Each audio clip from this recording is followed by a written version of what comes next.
The definition for what makes a story WAINGAFAT worthy is basically when it focuses on a person who is in no real sense of the word newsworthy doing a thing that is in no sense newsworthy. You know that Justin Bieber got caught allegedly smoking dope? Bingo!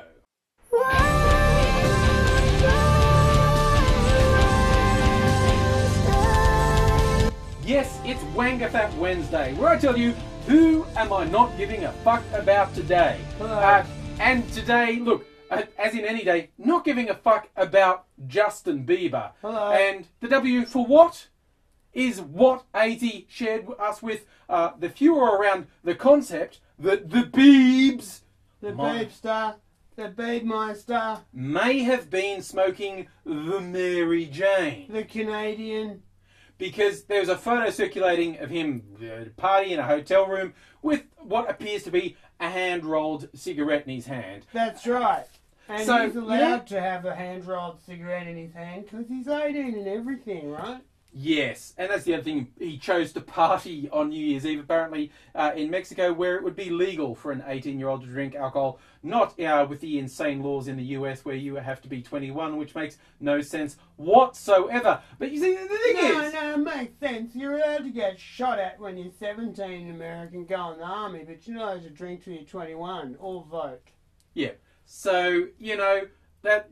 Let's not even go there, but let's just go seriously. The focus on was Justin Bieber smoking it first. You know what? He's a pop star. He's what he does doesn't really matter for shit. And again, this focus on turning to the drug, drug. He's not a pop star. He's the Bieb. The Bieb and the weed. It's like, oh my god! Now we've got to sort of have this bizarre double standard of. Oh, we've got to pretend marijuana's a bad thing again because of all the deaths directly attributed to it. That's right. That's right. There's so much deaths attributed to the marijuana. There's like 5 a year in this country, and there's only like 5 a day attributed in to this alcohol. Country in alcohol. But it's just, you know, please. I know. Oh, it's the wrong one. He's got the, and then of course you got the whole. Prank / hoax / some people have a very strange sense of humour around the cutting for Bieber. Yeah, I've cut for Bieber. Have you? Is that what those marks on your face are?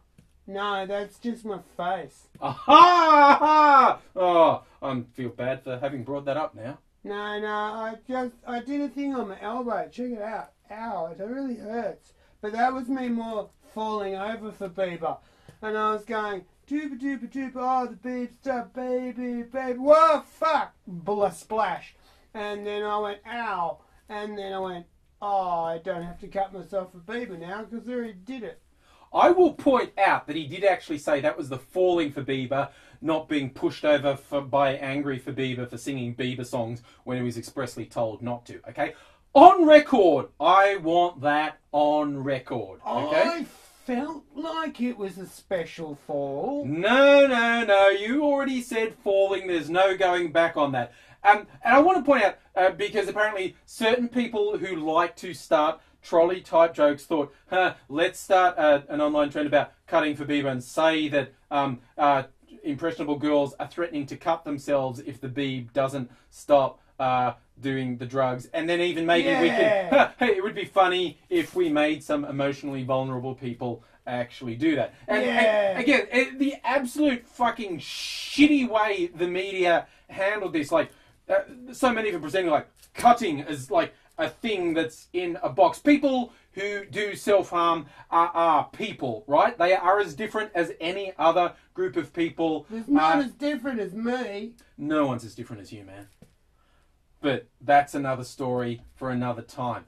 The thing is, yes, some people who are emotionally vulnerable can be influenced by a public trend like that. The nature of the world and of the internet means basically anyone who wants to just put a lid on this, say, this is why, you will never know for sure who was behind what. You will never know for sure what their intention was. I asked them. I went on Twitter and said, stop it! You've got to stop cutting for the Biebster. And I went on a lot and said, stop it, because it was trending.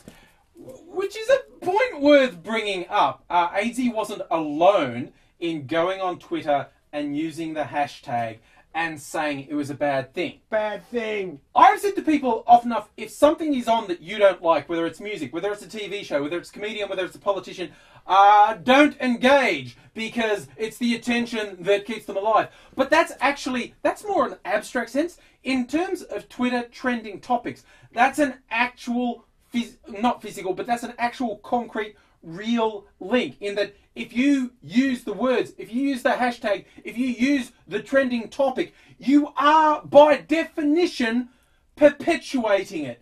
So if you go on saying you should not be saying, oh, this shouldn't be trending, you are making it trend, you fucking idiots! So if you go on saying you shouldn't push over AZ because he's nice, right?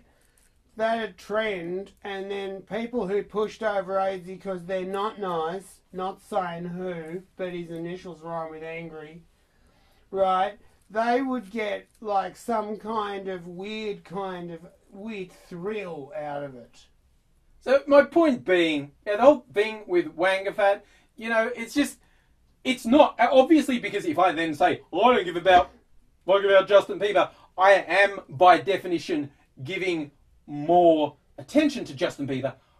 I'm aware of that. I actually don't have anything against him per se. It's just my endless rage against the pointlessness of the media turning things into news stories that aren't news. And if you're the sort of person who actually gets tied up in any celebrity, Justin Bieber, anyone who thinks you have any real connection to them, that there's any meaning in your life, that you don't just self-determine who you are and where you go, and you think anyone smoking dope is a big issue, and if you ever get sucked in by trolls and play their stupid game and do exactly what they want you to do and get outraged, I just don't give a fuck.